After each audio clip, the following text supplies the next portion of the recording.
ፍቅረኛ ማቾች ነበርን ታዲያ እንዴት ሊያቅ ይችላል ሰው ያስታውቃል አሁን እዛ ስንጣላ ምናምን የሆነ ሪአክሽናችን ምናምን ያስታውቃል ግን እኛ ገገምን ገባህ አልፈለግንም ነበር ምናምን ነገር እናንተ ያልፈልጋችሁት እንዲታው እኔ አልፈልግም ፕራይቬት ነው ፈልገው እሺ ገባህ በሰዓቱ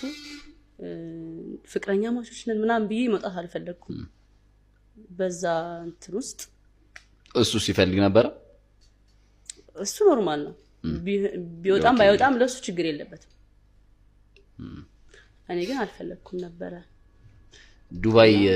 የሄዳችሁ ጊዜ አብራችሁ ነበራችሁ ማለት ነው የክሊፑ ጊዜ የዛ ነው ፍቅራችሁ የጎመራው የዛ የጀመርና አካባቢ ታይም ከዛዶ ዛኔ ጀመራችሁት ከላይቭ በኋላ ከአንድ ወር በኋላ ምናምን ነው የጀመርነው በቃ ከላይቭ በኋላ ነው በጣም ቅርርብነት በጣም ተቀራረብን ምናምንና ውሏችን አንድ ሲሆን